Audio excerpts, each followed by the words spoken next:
সুপ্রিয় দর্শক, আজকের নিটল টাটা মাই টিভি সংলাপ অনুষ্ঠানে আপনাদের প্রত্যেককে স্বাগত জানাচ্ছি। আমি জামিল আহমেদ। আমরা আজকে এই সময়কালের সমসাময়িক প্রসঙ্গগুলি নিয়ে কথা বলবো।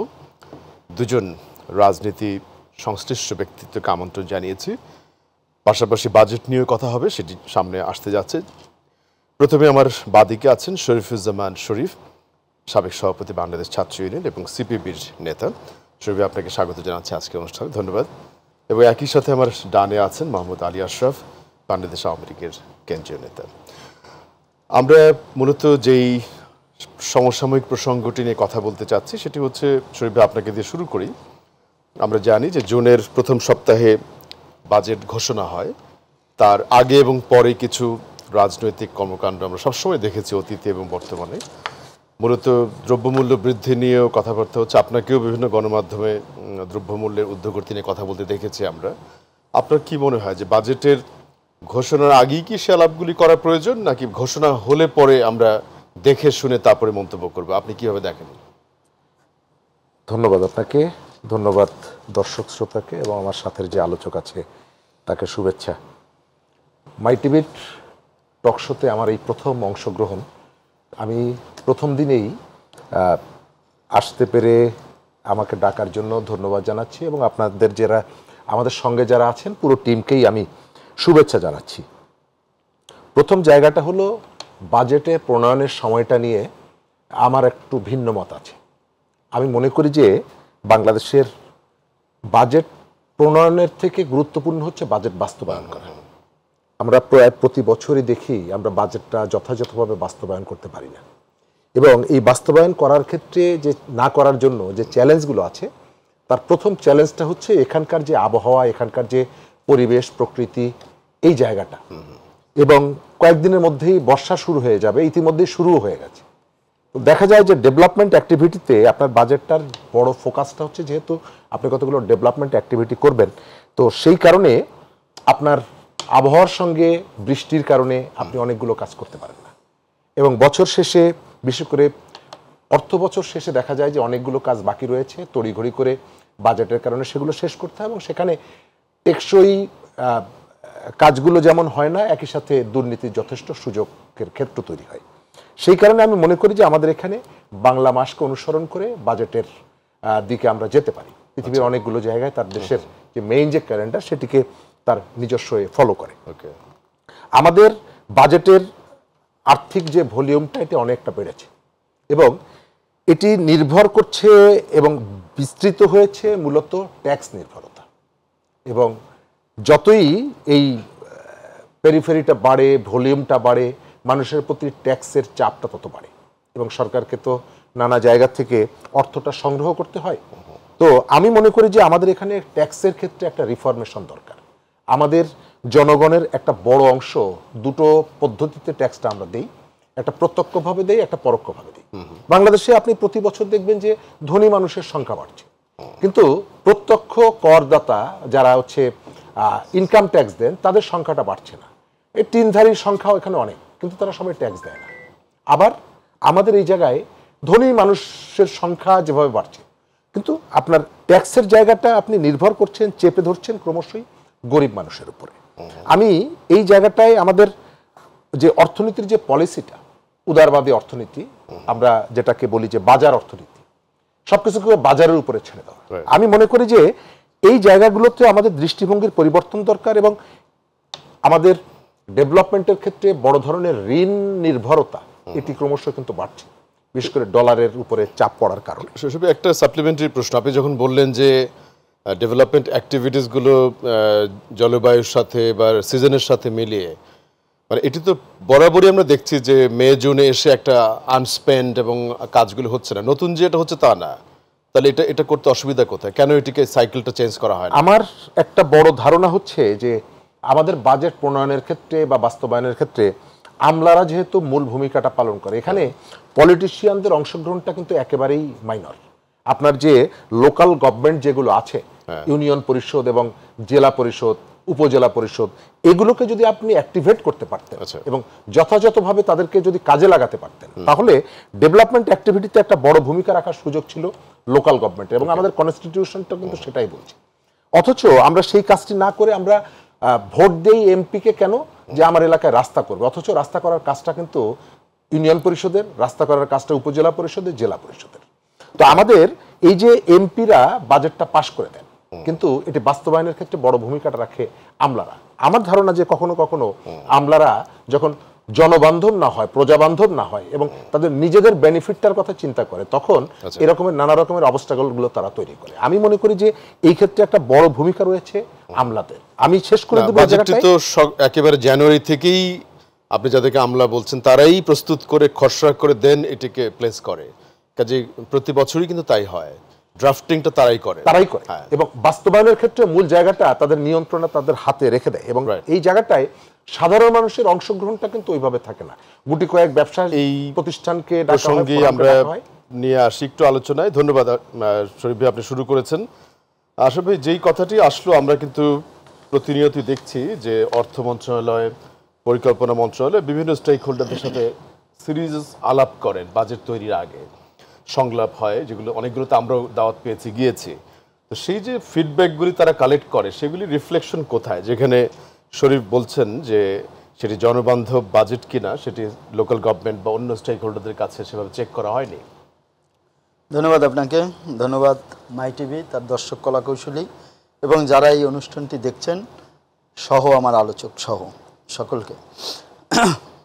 দেখুন, আপনার হলো যে আপনার প্রশ্নটি যথার্থই, বাস্তবায়ন সর্বক্ষেত্রে হচ্ছে। একটি বাজেট প্রণয়ন, যদি আপনি বাজেটের দিকে তাকান, তাহলে স্বাধীনতার 52 বছরে আমি 3টি ভাগে আপনার হলো যে এটিকে ভাগ করতে পারি। ধরেন, স্বাধীন বাংলাদেশে আপনার 71-72 সালে যে বাজেটটি হয়েছিল, তার আকার ছিল 7,86,000 কোটি টাকা, 786,000 কোটি টাকা। তারপরে আপনার হলো যে দুইটি সাময়িক শাসকের পরে আপনার 91-92 যে আপনার খালেদা জিয়া ক্ষমতায় আসার পরে আপনার ধারাবাহিকভাবে এই বাজেটের আকার ছিল আমাদের আপনার হলো যে 2091 সালে আমাদের বাজেটের আকার ছিল হলো যে 15,584 কোটি টাকা। তাহলে আপনার 700 থেকে আপনার 15,000। ঠিক বিএনপি যখন আপনার 2001 সালে এই বাজেট 61,000 কোটি টাকার বাজেট, ঠিক আওয়ামী লীগ সরকার 2008-এ ক্ষমতা নেয়ার পরে আপনার হলো যে গত আপনার হলো যে 23-24-এর বাজেট ছিল 7,61,000 কোটি টাকা। এবারের বাজেট হয়তো আপনার হলো যে যেটা আমরা অনুমান করতে পারছি যে এখনো যেহেতু ঘোষণা হয়নি, সেটি হয়তো 7,97,000 কোটি টাকা হবে। এখন এই বাজেটগুলো বিভিন্ন মন্ত্রণালয় ভিত্তিক, স্বাস্থ্য খাত থেকে শুরু করে আপনার যে আমাদের যে খাতগুলো আছে বিভিন্ন জায়গায় বন্টন করা হয়। এর মধ্য দিয়ে কেউ 100% বাস্তবায়ন করে, কেউ আপনার 90, কেউ 98%। এখন আলোচনার বিষয় হলো যে বাস্তবায়ন তো আপনার সাদা চোখে দেখা যাবে না। এখন বাস্তবায়ন আপনার শরীফ ভাই বলেছেন যে গ্রামীণ অবকাঠামোর কথা। এরা আজকে আপনার বাংলাদেশে গ্রামীণ যে অবকাঠামো, এই যে আপনার 55,598 বর্গ কিলোমিটারের প্রত্যন্ত অঞ্চলেও যদি আপনি যান, যে জায়গায় আমরা আপনার ধরেন আপনার 20-25 বছর আগে কিংবা আপনার 20 বছর আগে যে জায়গায় আপনাদের আমার গ্রামেই ধরতে গেলে সাঁকো ছিল, আদা পাকা আপনার রাস্তা ছিল, মাটির রাস্তা ছিল, এখন আপনার ধরতে গেলে আপনার কোনো কাঁচা রাস্তাই নেই। আপনার এই যে অবকাঠামো উন্নয়ন থেকে এইভাবেই বাস্তবায়নটা হচ্ছে। এখন আমরা হয়তো যারা আপনার বাংলাদেশের যারা জনগণ, মাস পিপল, আমরা দ্রব্যমূল্যের যদি ঊর্ধ্বগতি হয় কিংবা আপনার হলো যে মূল্যস্ফীতি ঘটে, কিংবা আপনার হলো যে কোনো জায়গায় এই বাজেটের ঘাটতি থাকে, সেই ঘাটতিগুলো যদি আপনার বিভিন্ন জায়গা থেকে আমাদের ধার করে কিংবা ঋণ করে আনতে হয়, তখন এটিকে আমরা নেগেটিভ আলোচনায় নিয়ে আসি। কিন্তু আপনি দেখেন বাংলাদেশের এই যে আপনার 15-16 বছরে যে সক্ষমতার জায়গা, বাংলাদেশের যে অবকাঠামো উন্নয়ন, বাংলাদেশের যে জিডিপির আকার, বাংলাদেশের যে আপনার এই যে এত আপনার করোনা বিভিন্ন মহামারীর ভিতরেও যুদ্ধ বিধ্বস্ত সারা পৃথিবী, তার ভিতরে এই বাংলাদেশকে একটি গোষ্ঠী শ্রীলঙ্কা বানাবার অপচেষ্টা করছে, বাংলাদেশের আপনার বিরুদ্ধে অপপ্রচার করছে, তার ভিতরেও যে অর্থনীতিটাকে আপনার ধরে রেখেছে। কিন্তু আজকে আপনার ধারাবাহিকভাবে যদি আপনি যান, তাইলে কিন্তু আমাদের যে ধারাবাহিকতা, আপনি ধরেন 2012-13-তে 19,100 আপনার হয়ে যায় 38 কোটি টাকা ছিল। ঠিক আপনার 13-14-তে ছিল 2,22,491 কোটি টাকা। ঠিক এভাবে কিন্তু এটা ধারাবাহিকভাবে তারপরে যে বাস্তবায়নে এসে শেষ 2-3 মাসে যে উনি গড়মিলটার কথা বলছেন না, এখন দেখেন আপনার বাস্তবায়ন করে মন্ত্রণালয়, অধিদপ্তর, সংশ্লিষ্ট প্রতিষ্ঠানগুলো। এখন আপনার এটা একটা জুনের যে আপনার হইল যে জুন ক্লোজিং এর যে বিষয়টি আছে, এই জুনের ভিতরে এই টাকাটি এইটি কিন্তু আপনার এই রকম আগের যে আপনার হলো যে যেভাবে আপনার মিস ইউজ হতো কিংবা বাস্তবায়ন করতে পারতো না, এখন কিন্তু এটা মনিটরিং হচ্ছে, এটা তদারকি হচ্ছে। ইভেন আপনার হলো যে যে আপনার প্রকল্পগুলো যদি আপনার হলো যে ডিউ টাইমে আপনার কাজ শেষ না করতে পারে, সেই ধারাবাহিকতাও কিন্তু নিয়ে আসা হচ্ছে যে আপনার বাড়ানো হবে না, কাজ বাতিল করা হবে। কিন্তু আপনি রাতারাতি যদি আপনি দীর্ঘদিনের একটা সিস্টেমকে পরিবর্তন করতে চান, তাইলে এটা হবে না। শরীফ ভাই একটি খুব ভালো কথা বলেছেন যে দৃষ্টিভঙ্গির পরিবর্তন। আমাদের সেটি আপনার 18 কোটি মানুষের এই যে আপনার বাংলাদেশের বা যে আমাদের মানুষের যে দৃষ্টিভঙ্গি, হঠাৎ করে আপনার সমালোচনা, হঠাৎ করে আলোচনা, হঠাৎ করে ভালো কথা, এটি কিন্তু পৃথিবীর কোথাও পাবেন না। আমাদের অফিস বলেন, এই যে কর্মকর্তা বলেন, সরকারের যে সংশ্লিষ্ট অধিদপ্তরগুলো কাজগুলো কিন্তু তারা বাস্তবায়ন করে। সরকার কি? সরকার তার আইনের প্রয়োগ করে। কিন্তু আপনি দেখেন যে এই যে আপনার 16 বছরে যদি সেটি নাই হতো, তাইলে এই যে বিশ্বের সাথে চ্যালেঞ্জ করে দৃশ্যমান যে প্রকল্পগুলো আপনার $500 থেকে আপনার $2800 আপনার উন্নীত করতে পারতো না। আপনার 4,00,000 জিডিপি থেকে আপনার 50,00,000 কোটি টাকার জিডিপিতে রূপান্তর করতে পারতো না।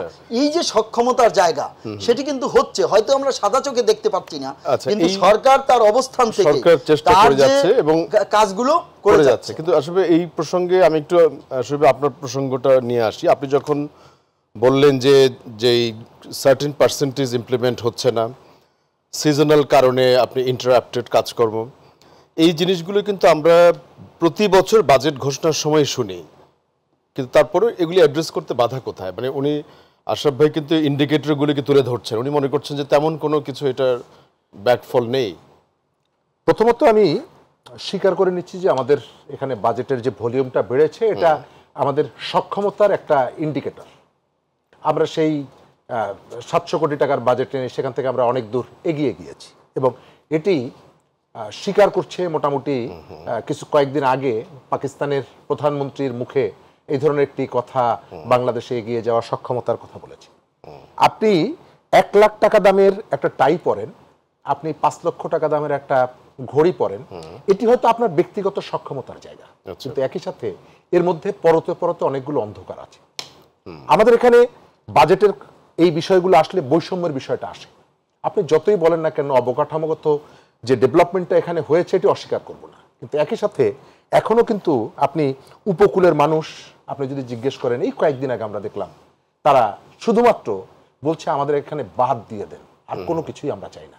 অর্থাৎ আমি শহরটাকে আমি সাজাচ্ছি, মানুষের জীবনকে আরো স্বাচ্ছন্দ্যময় করছি, একই সাথে আমার একটা বিস্তীর্ণ এলাকার মানুষের জীবন জীবিকার জায়গাটা এখন পর্যন্ত অনিরাপদ রয়ে গেছে। ঝড়ের পরে পানির ব্যবস্থা নেই, সুপেয় পানির থাকার জায়গা নেই, ইত্যাদি ইত্যাদি আছে। আমাদের এখানে এই যে বৈষম্যটা গ্রাম এবং শহরের মধ্যে, এই বৈষম্যটা দূর করতে হলে আপনাকে যে একটা অ্যাড্রেস করতে হবে কোন জায়গাটায় আপনার যে প্রকল্পগুলো আপনি গ্রহণ করছেন, এই প্রকল্পের মধ্যে শহর কেন্দ্রিক প্রকল্প গ্রহণের যে প্রবণতাটা বেশি, এর পেছনে একটা ফিলোসফি আছে, কারণ এর সাথে দুর্নীতির একটা বিষয় জড়িত। আমি গ্রামের ছেলে, আশরাফ গ্রামের ছেলে, আপনিও গ্রামের ছেলে। আপনি পত্রিকা খুললেই দেখবেন যে একজন আপনার উপজেলা সদরে, যে প্রত্যেক উপজেলা সদরে একটা হসপিটাল আছে, প্রত্যেক উপজেলা সদরে, এবং সেখানে দেখবেন যে নিউজ করে যে অমুককে হাসপাতালে নিয়ে যাওয়ার পর উন্নত চিকিৎসার জন্য তাকে বিভাগীয় হাসপাতালে নিয়ে যেতে হয়েছে বা রেফার করা হয়। অর্থাৎ 52-53 বছর হয়ে গেল, এখন পর্যন্ত উন্নত চিকিৎসা বলতে শহর, গ্রাম না। কিন্তু থানা সদরে আপনি উন্নত চিকিৎসাটা পাচ্ছেন না। যখন যাচ্ছেন ডাক্তাররা বলছে আবার উন্নত চিকিৎসার জন্য তো অনেকে ব্যাংকক সিঙ্গাপুরে বাইরেও যাচ্ছে। যাচ্ছে। আমি জেনারেল পাবলিকের কথা বলছি, যার সক্ষমতাটা ঢাকা পর্যন্ত আসার সক্ষমতা নেই। অর্থাৎ ওইখান থেকে উপজেলাকে বলা হচ্ছে যে উন্নত চিকিৎসার জন্য আপনাকে জেলা শহরে যেতে হবে বা বিভাগীয় শহরে যেতে হবে। তার মানে হলো যে আপনি 52, 54, 55 বছরেও আপনি একটা উপজেলা সদরের হাসপাতালকে উন্নত চিকিৎসার ব্যবস্থাটা সেখানে এনশিওর করতে পারেন। দুর্নীতির জায়গাটা আছে। আমি আসার আগে একটু আগে দেখলাম মানিকগঞ্জে যে কর্নেল মালেক হাসপাতাল, যেটা সদর হাসপাতালটা, সেখানে 44 কোটি টাকা দিয়ে যন্ত্রপাতি কেনা হয়েছে, কিন্তু সেখানে কোনো লোকবল নেই। এবং এই 44 কোটি টাকা ওখানকার যে কন্ট্রাক্টররা তারা তুলে নিয়ে গেছে। এখন আপনি আপনার দৃষ্টিতে বলবেন যে ডেভেলপমেন্ট তো হচ্ছে, একটা সরকারি হাসপাতালে হার্টের চিকিৎসার জন্য 44 কোটি টাকার মেশিনপত্র পাঠানো হয়েছে, কিন্তু আমি আমার জায়গা থেকে দেখছি যে আপনি তার সাথে যে প্রয়োজনীয় লোকবল সেটি আপনি দেন না, ফলে আমি সার্ভিসটা পাচ্ছি না। আর এর ভেতর থেকে কি হলো, আপনি যদি এটাকে নিয়ে আসেন ডেভেলপমেন্ট হিসাবে, কিন্তু এখানে কিন্তু একটা প্রসঙ্গ, আপনি যেমন দেখলাম যে এই যে কথাটি বললেন, প্লাস পাশাপাশি আপনি মালয়েশিয়ায় পাঠানো শ্রমিক অসন্তোষ নিয়ে কথা বলেছেন কিছু জায়গাতে। তো এগুলো যখন গণমাধ্যম তুলে ধরে তখনই কিছুদিন আলোচনা থাকে, তারপরে আবার স্থিমিত হয়ে যায়। আলটিমেটলি এটার সলিউশনটা কি? এটার সলিউশনটা হচ্ছে যে রাষ্ট্রের সাথে জনগণের যখন ডিফারেন্সটা তৈরি হয়, দূরত্বটা তৈরি হয়, তখন রাষ্ট্র এই কথাগুলো অনুধাবন করে না, প্রয়োজন মনে করে না। যখন রাষ্ট্র পরিচালনার জন্য আপনার এর পেছনে অনেকগুলো কারণ আছে। আমাদের এখানে ভোটিং সিস্টেম, আপনি মানে এই যে ইন্ডিয়ার যে ইলেকশনটা হলো, ইন্ডিয়ার ইলেকশনটায় সোনিয়া গান্ধী জানেন যে তার জোট, বা রাহুল গান্ধী জানে যে তার দল বা তার জোট যদি নির্বাচিত হতে নাও পারে, তাহলে নরেন্দ্র মোদী পাওয়ারে তৃতীয়বার বসলেও রাস্তার উপরে, তার সভার উপরে গ্রেনেড হামলা হবে না। তাকে সেই রাজনৈতিক কালচারটা আমার এখানে নেই। আমার কালচারটা শেষ হয়ে গেছে, এবং এই শেষ হয়ে যাওয়ার কারণে আপনি পাবলিকের সাথে আপনার সংযোগটা বিচ্ছিন্ন, ভোটের যে জায়গাটা, এই জায়গাতে প্রতিনিধি নির্বাচনের জায়গাটা সেটা একটু আশরাফের মতামত নিচ্ছি। উন্নয়নের পাশাপাশি বেশ কিছু অনিয়ম, দুর্নীতি, সেগুলি চিত্র বিদ্যমান, এটিকে কিভাবে অ্যাড্রেস করা যায়? দেখুন, প্রথমত যে বাংলাদেশে যে দুর্নীতি হয়নি একথা আমি অস্বীকার করছি না। আর পৃথিবীর এমন কোনো দেশ নেই যে দুর্নীতি হয় না। তবে হ্যাঁ, দুর্নীতির প্যারামিটারটা কোথাও 100, কোথাও 80, কোথাও 10। তবে বাংলাদেশের যে দুর্নীতির প্যারামিটার অন্য অন্য দেশের তুলনায় এটি আমি মনে করি একটু অসহনীয়। সেটি যদি আপনি মোটা দাগে আওয়ামী লীগকে দায়ী দেন, তাহলে আমি এটার সাথে একমত নয়। কেন? আপনি দেখেন, এই স্বাধীনতার 52 বছরে বঙ্গবন্ধুকে হত্যা করা হয়েছিল দুর্নীতির বিরুদ্ধে কথা বলেছিলেন দেখে। আপনি যদি 15ই আগস্ট বঙ্গবন্ধুর হত্যার 1 মাস আগের যে বক্তব্যগুলো, 20টা 50টা বক্তব্য যদি শোনেন, তাহলে দেখবেন যে বঙ্গবন্ধু, আমি উল্লেখযোগ্য 2-1টি বলছি, যে সকল দেশ যুদ্ধ করে পেয়েছে সোনার খনি, আমি পেয়েছি চোরের খনি। 7.5 কোটি কম্বলের আমার কম্বল খান কোথায়? বঙ্গবন্ধু তো ভোকাল ছিলেন এবং প্রতিবাদ করেছেন। কতিপয় জোচ্চোর, মজুদ্দার, কালোবাজারির কাছে বাংলাদেশ জিম্মি থাকতে পারে না, আর হতে দেওয়া হবে না। তাহলে আমরা সেই বাংলাদেশকে যখনই এটি বললেন, তখনই পর্দার অন্তরাল থেকে এই কালোবাজারি, লুটেরা, স্বার্থ সন্ন্যাসী, যুদ্ধ অপরাধী বাংলাদেশটিকে আপনার থামিয়ে দেওয়ার জন্যে, ওই যে আপনার হেনরি কিসেঞ্জারের তলাবিহীন ঝুড়ির বাংলাদেশ প্রতিষ্ঠার জন্য বঙ্গবন্ধুকে হত্যা করা হলো। এখন এই হত্যা আপনার হলো যে 2-4 জন মেজর আর আপনার লেফটেন্যান্ট কর্নেল, আপনার সেনা, আপনার সদর দপ্তর থেকে আপনার হলো যে পুরন এয়ারপোর্টের দেয়াল ভেঙে ট্যাঙ্ক নিয়ে 32-এ যে বঙ্গবন্ধুকে হত্যা করলো, আর জিয়াউর রহমানেরা জানে না। এই যে এই তারপরে আমরা 2টি সাময়িক শাসনকে আন্দোলন সংগ্রাম এর মধ্য দিয়ে, ডক্টর মিলন, দীপেলি, নূর হোসেনদের রক্তের মধ্য দিয়ে যে গণতন্ত্র প্রতিষ্ঠা করলাম, সেই গণতন্ত্র 1991 সালে যে রাজনীতিকে কুক্ষিগত করতে, যে ক্ষমতাকে পাকাপোক্ত করতে, যে আপনার বাংলাদেশে দুর্নীতির একটা অভয়ারণ্য চিত্র আপনার এস্টাবলিশ করলো, আর তার ধারাবাহিকতায় আজকে আপনার বাংলাদেশের যে দুর্নীতির বীজ বপন করা হয়েছে, আওয়ামী লীগ সরকার এটার সেটিকে সাথে একটি দায় নিবে কিনা আওয়ামী লীগ সরকার এটাকে একটি সহনীয় পর্যায়ে, আমরা এখন লোম বাঁচতে গেলে তো কম্বল থাকবে না। আওয়ামী লীগ সেটাকে স্বচ্ছতা, জবাবদিহিতে, আইনের শাসনের মধ্য দিয়ে, দুর্নীতিবাজদেরকে পাকড়াও করা, জিরো টলারেন্সের মধ্য দিয়ে। ধন্যবাদ। আমরা একটা বিরতি নিয়ে আবারও ফিরছি আলোচনায়। দর্শক, আশা করছি আপনারা আমাদের সাথেই থাকবেন।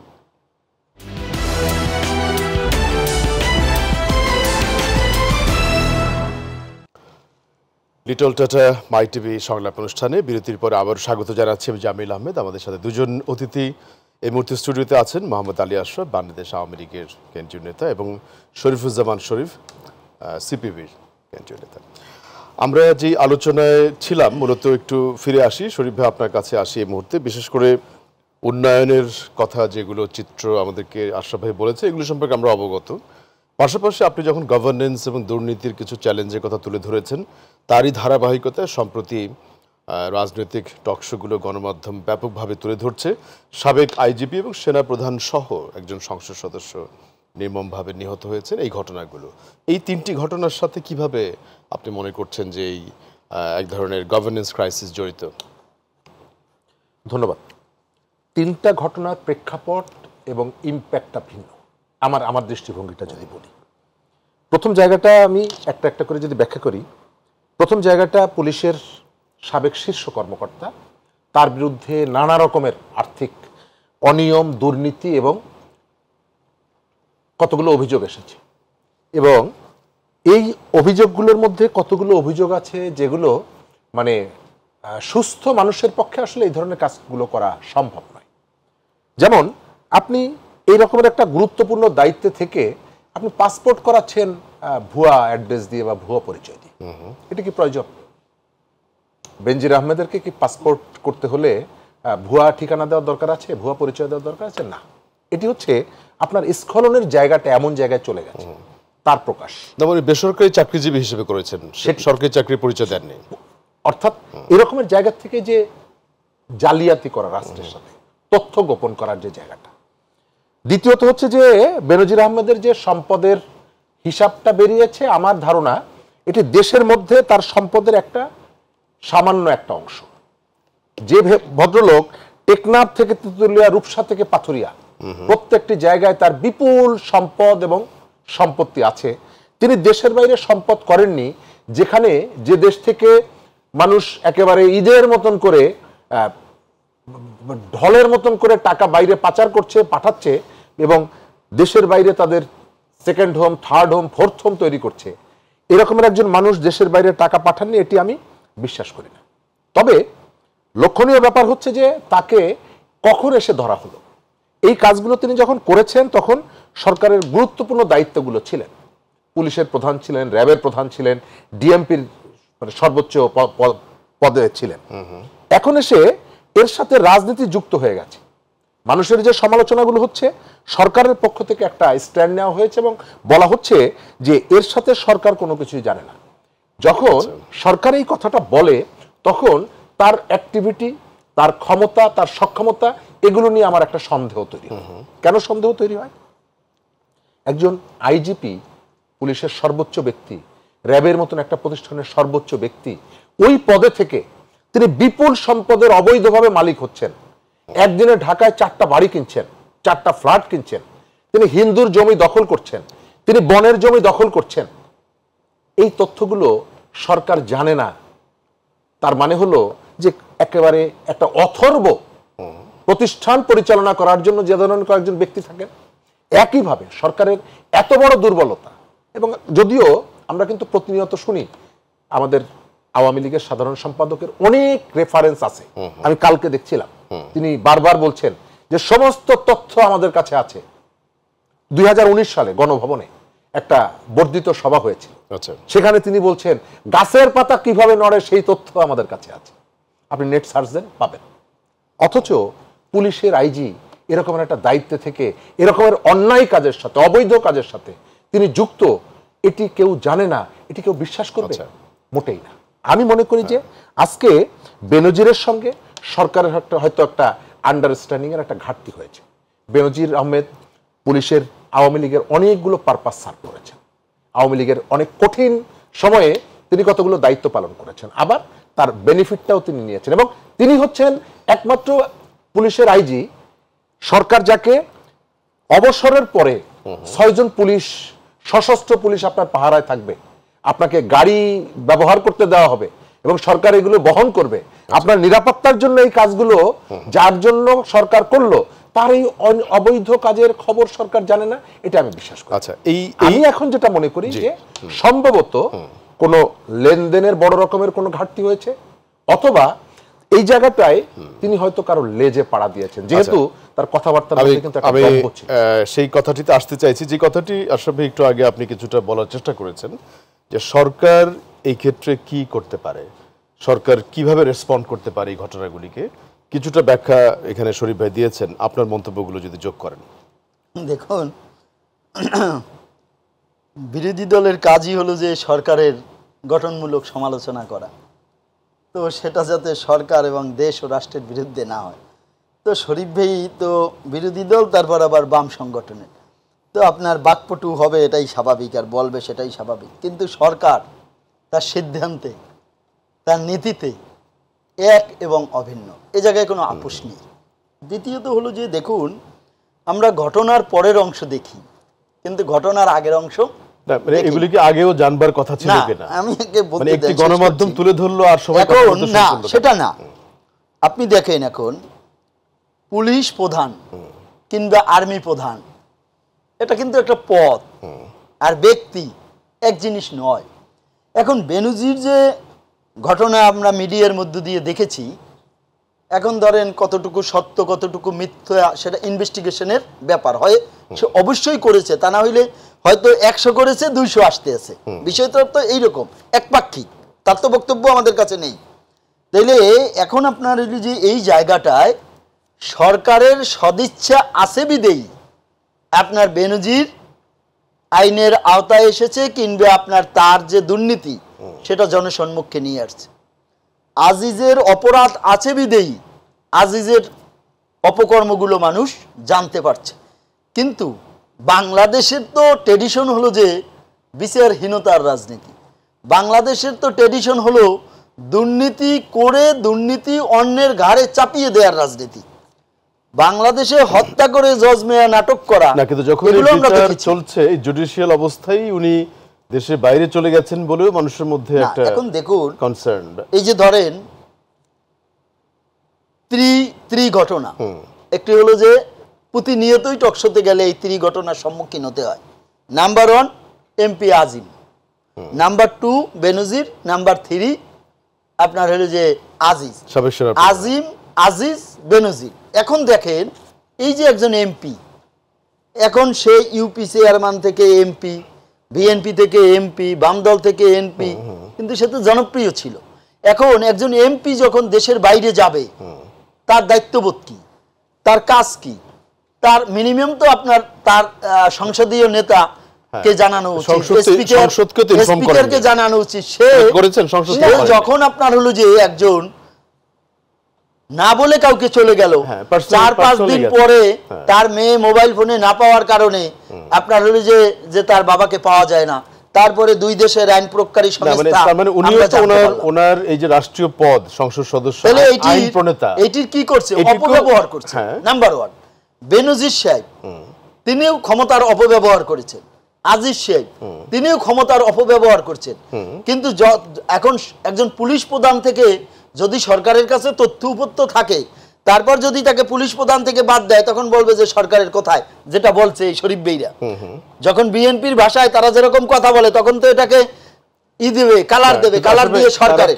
আওয়ামী লীগ সরকার আপনার আইনের শাসন প্রতিষ্ঠা করতে চাইবিদি, যে জায়গায় অন্যায়, যে জায়গায় অপরাধ, যে জায়গায় দুর্নীতি, সে জায়গায় আপনার আইনের আওতায় বললেন যে ওনারা কিন্তু প্রত্যেককে অনিয়ম করেছে, তাদের চেয়ারকে ব্যবহার করেছে, পদকে ব্যবহার। আপনি বাংলাদেশের প্রেক্ষাপটে যদি চিন্তা করেন, আপনার 18 কোটি মানুষের 10 কিংবা 2% লোককে যদি বাদ দেন, তাহলে আমরা প্রত্যেকেই দুর্নীতি করি, সকাল থেকে সন্ধ্যা পর্যন্ত। কথায় দুর্নীতি করি, কাজে দুর্নীতি করি, ওয়াদার বরখেলাপ করি, আমানতের খেয়ানত করি, অন্যের সমালোচনা করি। দুর্নীতি কি শুধু অর্থ অর্থ কি শুধু দুর্নীতির Right, মানদণ্ড? না, exactly. তাহলে আজকে আমি শেষ করে দিচ্ছি, আজকে আপনার বাংলাদেশে এই যে ধরেন একজন ব্যক্তি যে আপনার রিকগনাইজড পারসন ওয়ার্ল্ড ওয়াইড, একটা পুলিশ প্রধান, তার কেন একটা পাসপোর্ট আপনার ফেক পাসপোর্টের দরকার কেন? এই যে আমাদের মানসিকতা, তার মানে আমি উনি পারপাসফুলি করেছেন। আমি দুর্নীতি করে আমার ওয়াইফকে দিব, আমার সন্তান সেটা দেখবে, আমি একটা দুর্নীতিবাজ প্রজন্মকে তৈরি করছি। আমাদের যে দৃষ্টিভঙ্গি, আমাদের যে মানসিকতা, আমাদের পরিবর্তন হতে হবে। এছাড়া এ জাতি বঙ্গবন্ধু, আমি শেষ করে দিচ্ছি, বঙ্গবন্ধু শুধু একজন রাজনৈতিক নেতা ছিলেন না, তিনি একজন ফিলোসফার ছিল। তিনি বলেছিলেন যে জাতির কপালে দুঃখ আছে, যার রক্তকণিকায় মিশে আছে বিশ্বাসঘাতকতা, পরশ্রী কাতরতা, স্বার্থপরতা। আজকে আপনি এইটাকে যদি অ্যানালাইসিস করেন, নিজের ভাইয়ের ভালো নিজের ভাই দেখতে পারে না, আর আমরা 24 ঘন্টার আপনার 12 ঘন্টায় মানুষের সমালোচনা করতে ব্যস্ত থাকি। এই জায়গা থেকে আমাদের একটু থামি, সেটা হচ্ছে যে যেই কথাটি আশরাফ ভাই বললেন, আপনি নিশ্চয়ই লক্ষ্য করেছেন যে তারা প্রত্যেকেই কিন্তু ব্যক্তিগত পদ পদবি চেয়ারকে ব্যবহার করেছেন। এমন না যে তারা ব্যক্তিগতভাবেই সব অর্জন করেছেন, অর্জন করতে যে তারা পজিশনকে এন্ড চেয়ারকে ব্যবহার করেছেন। এটাই কি কনফ্লিক্ট অফ ইন্টারেস্ট কিনা? প্রথম জায়গাটাতে একটু চরম অসততা। আপনি যে দুর্নীতিগুলো করেছেন, আমি ওই জায়গাটাই অ্যাড্রেস করতে চাই যে আপনি এই প্রতিষ্ঠানের প্রধান, আপনার এই প্রতিষ্ঠানের আপনার একজন সহকর্মী নানা রকমের অনিয়ম দুর্নীতির সাথে জড়িত, এবং তিনি চাকরি থেকে চলে যাওয়ার পর এবং একটা দীর্ঘ বিরতির পর যখন বিষয়টি সামনে এলো, সরকার তো আর সামনে আনেনি, মিডিয়ার সামনে এসেছে, এখন আপনি বলছেন যে উনি আমাদের কেউ না। দুর্নীতিটা কখন করেছেন? তিনি চেয়ারকে ব্যবহার করেছেন, এবং তার উপরে চেয়ার ছিল, তার উপরেও চেয়ার ছিল। অর্থাৎ আমাদের এখানে এর ভেতর থেকে প্রথম যে দুর্বলতাটা সরকারেরটা প্রকাশিত হয় যে তার অধীনে যারা চাকরি করেছেন এরকমের শত শত বেঞ্জির আছে, আজকে দুইজনকে সামনে আমরা দেখতে পাচ্ছি। এবং এরা যখন এই দুর্নীতি, অনিয়ম, ক্ষমতার অপব্যবহার করেছে, হয় সরকারের কাছে কোনো তথ্য ছিল না, যদিও আমাদের এখানকার যে ইনভেস্টিগেশনের যারা দায়িত্বে আছেন তারা ঢাকায় বসে বলে দিতে পারেন একেবারে চাঁপাইনবাবগঞ্জের চরাঞ্চলে একটা কুড়ে ঘরের মধ্যে দুইজন মানুষ বসে আছেন, তারা জঙ্গি।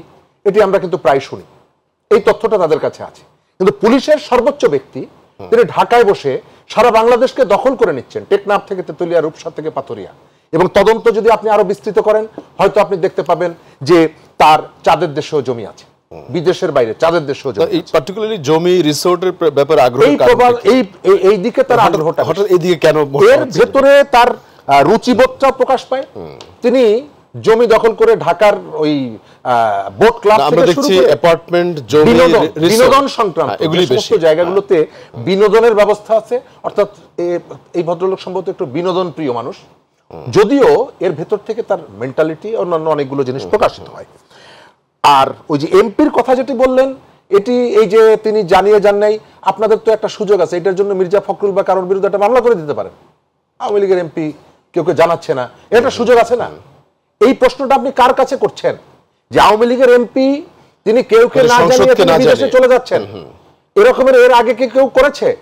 আপনারা কি তাদের বিরুদ্ধে ব্যবস্থা নিয়েছেন? আপনি যে বললেন আমার 40 বছর আগের কথা মনে থাকে, আমি শেষ করি 40 বছর আগের উদাহরণটা কি? উদাহরণ আপনাকে বলি, একজন সংসদ সদস্য 90 কার্য দিবস যদি সংসদে অনুপস্থিত থাকে তার সদস্যপদ বাতিল হয়ে যায়। টাঙ্গাইলে আওয়ামী লীগ দলীয় একজন এমপির বিরুদ্ধে একটা হত্যা মামলা ছিল, এবং সেই হত্যাকাণ্ডের শিকার হয়েছিলেন আওয়ামী লীগের একজন এমপি এবং মুক্তিযোদ্ধা। তার বিরুদ্ধে গ্রেপ্তারি পরোয়ানা ছিল সংসদ সদস্যের। 90 কার্য দিবস অনুপস্থিত ছিলেন, এবং তারপরে তিনি কিভাবে যেন পার্লামেন্টে ঢুকে সই করে একটা অধিবেশনে হাজির হয়ে সই করে চলে এলেন, তার সংসদ সদস্য পদ রক্ষা পেয়ে গেল। আচ্ছা, তো এটার সাথে কিভাবে এই বিষয়টা জানলো না? তিনি পার্লামেন্টে ঢোকার জন্য যতগুলো প্রসিডিউর মেনটেন করা যায়, পুলিশের নিরাপত্তা সবগুলো পার হলেন, অথচ তার মাথায় গ্রেপ্তারি পরোয়ানা। অর্থাৎ আমি যেটা বলতে চাচ্ছি যে শস্যের মধ্যে যে ভূত এবং জবাবদিহিতার জায়গা যদি না থাকে, সেটি দলের পর্যায়ে হোক, রাষ্ট্রের পর্যায়ে হোক, একজন সংসদ সদস্য তিনি চলে যাচ্ছেন বিদেশে, কেউ খবর রাখে না, তিনি নানা রকমের সিন্ডিকেটের সাথে তিনি জড়িয়ে গেছেন, সেই খবর আপনার কাছে নাই। এবং আপনার কিন্তু এই যে জায়গাগুলোতে- দুই ধরনের তথ্য তিনি অত্যন্ত জনপ্রিয় এই কথাটি বারবার বলা হচ্ছে, একই সাথে আপনি আবার বললেন সিন্ডিকেটের সাথে জড়িত। হ্যাঁ তিনি ধরনের জনপ্রিয়, syndicate-এর তিনি সাথে? জনপ্রিয় বলে যে যে নির্বাচনগুলোতে তিনি জয়ী হয়েছেন, যদিও সেই নির্বাচনগুলো নিয়ে প্রশ্ন আছে, তবে তিনি মানুষের সাথে থাকতেন, এটি সত্য কথা। এরকমের একটি তথ্য আছে। আবার তিনি সিন্ডিকেটের সঙ্গে যে জড়িত, প্রথম নিখোঁজ হওয়ার পর যেদিন খবর এলো যে তিনি সম্ভবত হত্যাকাণ্ডের শিকার হয়েছেন ইন্ডিয়াতে, আমাদের এখানকার আইন শৃঙ্খলা রক্ষাকারী বাহিনীর পক্ষ থেকে তাদের রেফারেন্সে এই কথাটা আমি বলছি, যে সোনা চোরাচালান থেকে অনেক রকমের অন্যায় কাজের সাথে যুক্ত। অথচ এই বিষয়টা রাজনৈতিক দল হিসাবে আওয়ামী লীগের একটা বিরাট দুর্বলতা। এটি অন্যান্য রাজনৈতিক দলগুলোর জন্য একটা সিগন্যাল যে আপনি কার দাওয়াতে কার আতিথেয়তা গ্রহণ করবেন, সব রাজনৈতিক ব্যক্তিত্বেরই সতর্ক থাকা প্রয়োজন আছে। আশরাফ ভাই বা অন্যরা কথা বলবেন, এটা বিরতির পরে ফিরে আসছে এখনই। আবার দর্শক আপনারাও আমাদের সাথেই থাকবেন।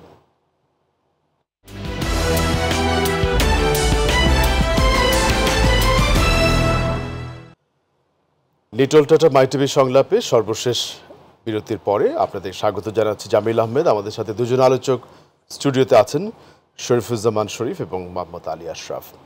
আমরা যেই আলোচনায় ছিলাম আজকে বাজেট এবং সমসাময়িক প্রসঙ্গ, বিভিন্ন ধরনের গভর্নেন্স ইস্যুস, দুর্নীতি, সেগুলোকে আলাপগুলোকে এক ধরনের সামারাইজ করতে চাই এবং সামনের কিছু বাস্তবতা এবং চ্যালেঞ্জ নিয়ে কথা বলবো। আশরাফ ভাই, প্রথমে আপনি। চ্যালেঞ্জ আমাদের অনেক আছে, তবে অর্জনও আমাদের কম নয়। এখন দেখুন, আপনার এই যে স্বাধীনতার 52 বছরে আমাদের এই যে চ্যালেঞ্জ আর ষড়যন্ত্রের মধ্য দিয়েই কিন্তু বাংলাদেশকে এগিয়ে নিয়ে যেতে হচ্ছে। সেটি রাজনৈতিক চ্যালেঞ্জ বলেন, অর্থনৈতিক চ্যালেঞ্জ বলেন, কিংবা বহির্বিশ্বের যে থাবা থেকে দেশকে রক্ষা করার চ্যালেঞ্জ বলেন, কিংবা বাংলাদেশের মানুষকে মানব সম্পদে রূপান্তরিত করার যে চ্যালেঞ্জ বলেন, এই চ্যালেঞ্জগুলো কিংবা অবকাঠামো চ্যালেঞ্জ বলেন, এই চ্যালেঞ্জগুলো কিন্তু এখনও আছে। তবে হ্যাঁ, প্যারামিটারটা 80 থেকে হয়তো 90-তে এসছে। এখন আপনি দেখেন আজকে বাংলাদেশের যে সক্ষমতার জায়গা, একটি বাজেটের মধ্য দিয়ে একটি দেশের কিন্তু সক্ষমতার পরিচয় বহন করে। যখন আপনার পদ্মা সেতুতে আপনার বিদেশি বা বিশ্বব্যাংক আপনার হলো যে ফান্ডিং করবে না ঘোষণা দিলেন, এই যে পর্দার অঞ্চলের যে চক্রান্ত, দেশরত্ন শেখ হাসিনার যে দৃঢ়তা, কণ্ঠস্বর যে নিজস্ব অর্থায়নে পদ্মা সেতু করব, এই কারণেই কিন্তু আজকে 23টি জেলা অর্থনীতির সাথে একটি কানেক্টিভিটি তৈরি হয়েছে। 23টি জেলার আপনার হলো যে মানুষের ভাগ্যের পরিবর্তন হচ্ছে। যে জায়গায় আপনি ধরেন, আমি পটুয়াখালীর সন্তান হিসেবে বলতে পারি, যে জায়গায় 8টি-9টি ফেরি পার হতে হতো, সকালে গেলে আরেক দিন পার হয়ে যেত, এখন আমি 3 ঘন্টায় যাচ্ছি। এই যে সরকার আপনার, আমি একটি ছোট্ট আপনার চার্ট আপনাকে দিচ্ছি, যে 2006 সালে যখন আপনার বিএনপি ক্ষমতা ছাড়ে, তখন মাথাপিছু আয় ছিল আমাদের $533, আর সেটি হয়েছে $2793, অর্থাৎ 5 গুণ বৃদ্ধি পেয়েছে। আপনার জিডিপির আকার ছিল আপনার হলো যে বিএনপি 2006-এ 4,15,072 কোটি টাকা, সেটি আপনার এই 2023-এ হয়েছে 50,50,31,00,00,000 কোটি টাকা। আপনার বাজেট ছিল আপনার 61,000 কোটি টাকা, সেটি এখন হয়েছে আপনার হলো যে 7,97,000 কোটি টাকা। এইভাবে অবকাঠামো থেকে শুরু করে দারিদ্রতার হার ছিল 41.51%, সেটিকে আপনার নামিয়ে এনে 5%-এ নিচে নিয়ে এসছেন। 3,000 আপনার 782 মেগাওয়াট বিদ্যুৎকে 28,500 আপনার 62 মেগাওয়াট বিদ্যুতে রূপান্তরিত করেছেন। এখন এই দেখেন সরকারের যে দৃশ্যমান টার্নেল, মেট্রো রেল, এয়ারপোর্ট, পদ্মা সেতু, একদিনে 200-250 আপনার ব্রিজের উদ্বোধন। আপনার বাংলাদেশের আমাদের দুর্বলতা কিংবা আমাদের সমস্যা হচ্ছে, যে দেশে গুণীর কদর করা হয় না, সে দেশে গুণীর জন্ম হয় না। আজকে এই শরীফ বেই সহ বাম সংগঠনের যারা আছে, বিএনপি যারা আছে, গুণীর কদর করা হয় না, তারা যেমন আপনার এটার সমালোচনা করুন, সরকারের যে উন্নয়ন, সরকারের যে ভালো দিকগুলো, আমি মনে করি সেগুলোও বলা উচিত। এই জায়গাতে একটু আসি, এই গুণীর যে কদর করা হয় না, এই প্রসঙ্গটি কি আপনি মনে করছেন যে বাংলাদেশের ক্ষেত্রে রেলেভেন্ট? মানে আমরা কাউকে কদর করি না, এটি অনেকটা সত্য। যেমন সত্য হচ্ছে আমাদের এখানে সবকিছু বিবেচনা করা হয় তার রাজনৈতিক গায়ের রংটা কেমন সেই বিবেচনায়। একজন কলেজের শিক্ষক, একজন স্কুলের শিক্ষক, বিশ্ববিদ্যালয়গুলোতে উপাচার্য নিয়োগ, এই যে জায়গাগুলোতে আমরা প্রায় রাজনৈতিক পরিচয়টা দেখি। এটি প্রকট হয়ে যায় দুর্নীতি দমনের ক্ষেত্রে, অন্যায়কে প্রশ্রয় দেওয়ার ক্ষেত্রে। আপনি বহু বিশ্ববিদ্যালয়ের ঠিক এই মুহূর্তে কুমিল্লা বিশ্ববিদ্যালয় বন্ধ হয়ে আছে। সাধারণত বিশ্ববিদ্যালয় হ্যাঁ তাদের দ্বন্দ্বে সাধারণত একসময় দেখা যেত যে ছাত্রদের দ্বন্দ্বের কারণে বিশ্ববিদ্যালয় বন্ধ হয়ে যায়, আর এখন একটা বিশ্ববিদ্যালয় বন্ধ হয়ে আছে শিক্ষকদের দলাদলির কারণে। অনেক দিন ধরে বন্ধ হয়ে আছে, কিন্তু সরকারের, রাষ্ট্রের এটা তো দায়িত্বশীল কেউ না কেউ আছেন, তাদের কোনো মাথা ব্যথা নেই। এই কারণে যে এই জায়গাটায় একটা রাজনীতি আছে, তাদের সবাই নিজেদের লোক, অর্থাৎ এই যে নিজেদের লোক, এই দৃষ্টিভঙ্গির কারণে আমার লোক হলে তাকে নানাভাবে আমাকে শেল্টার দিতে হবে, প্রোটেক্ট করতে হবে। এই মনোভাবের কারণে আমাদের শিক্ষা বলেন, স্বাস্থ্য বলেন, বিভিন্ন জায়গায় আমাদের যে সম্ভাবনার জায়গাটা, আশরাফ অনেকগুলো বললো, হ্যাঁ আমাদের এখানে তো সাকসেস স্টোরি আছে, এটা তো অস্বীকার করব না। আপনি এই সংকটের মধ্যে, অর্থনৈতিক সংকট, গত মে মাসে প্রবাসীরা $2.5 বিলিয়ন পাঠিয়েছে রেমিটেন্স। আবার এটি একটা সফলতা আছে। আবার যে 15-20 হাজার মানুষ, কেউ কেউ বলছে 30 হাজার মানুষ, সবকিছু তার থাকার পরেও সে যে মালয়েশিয়ায় যেতে পারলো না, বিদেশে যেতে পারলো না, সে ধার করেছে, সে কর্জ করেছে, জমি বিক্রি করেছে। এই যে এই দায়ভারটা যারা এর সাথে যুক্ত, পত্রিকায় যে খবরটি এসেছে, একাধিক সংসদ সদস্য তাদের সিন্ডিকেটের কারণে এরকম এই দায়ভার তো কেউ নিতে চাইছে না। এই দায়ভার নিতে চাইছে না কেন? দায়ভার নিতে চাইছে না হচ্ছে এই কারণে যে এখানে কোনো সুশাসন নেই।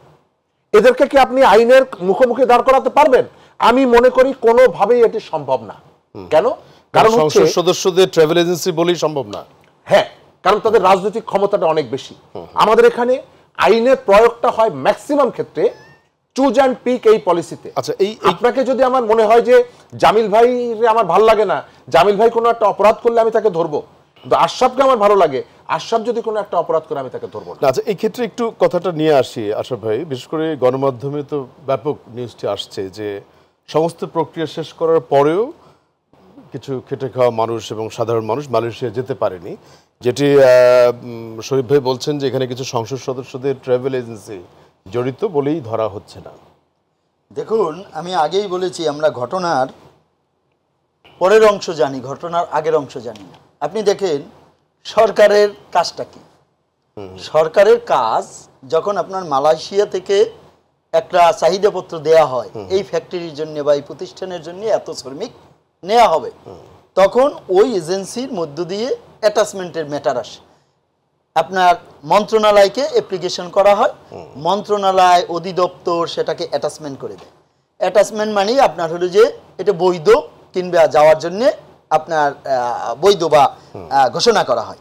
এখন দেখুন ওই যে ট্রাভেল এজেন্টের মধ্য দিয়ে সে যাবে, মধ্যস্বত্বভোগী মাঝখানে যে আছে সে তো সেটা আপনার দালাল মালাল, বাংলাদেশে অশিক্ষিত, অজ্ঞতা, অধিক মুনাফা, সেটা সেই জায়গায় আমি যাচ্ছি না। না দেখেন, এখন আপনি কেন আপনার না হয় যে 26টি আপনার এজেন্সিকে তালিকাভুক্ত করা হয়েছে কিংবা আপনার দুদক এর আওতায় নিয়ে এসেছে, কিন্তু তার ভিতরে হয়তো দেখা গেল একজন বা দুইজন আনফরচুনেটলি এমপি বা মালিক। মালিক হওয়া অপরাধ নয়,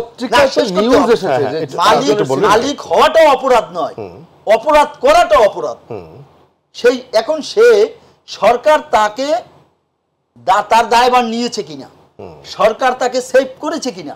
যখন অপরাধী অপরাধ করে তখন কিন্তু সরকার জানে না, কিংবা তার পোর্টফোলিও তৈরি করে। দেখেন আপনার আজকে আপনি সরকারকে তখন দোষারোপ করবেন সরকার যদি তাৎক্ষণিকভাবে ব্যবস্থা না নেয়, সরকার যদি আপনার কালো তালিকাভুক্ত না করে 26টি প্রতিষ্ঠানকে, সরকার যদি না বলে যে এই এজেন্সির দায়ভার এজেন্সি যেহেতু করেছে এদেরকে পাঠাবার ব্যবস্থা করা হচ্ছে, সরকারি ফান্ড থেকে তাদেরকে পাঠানো হবে। এই স্টেপগুলো কিন্তু নেওয়া হচ্ছে কিন্তু এখন আমাদের এই যে আমরা তখন কষ্ট পাই, দুঃখ পাই যখন আপনার অপরাধীকে অপরাধী চিহ্নিত না করে সরকারকে অপরাধী চিহ্নিত করা হয়, রাষ্ট্রকে অপরাধী চিহ্নিত করা হয়, দলকে অপরাধ চিহ্নিত করা হয়।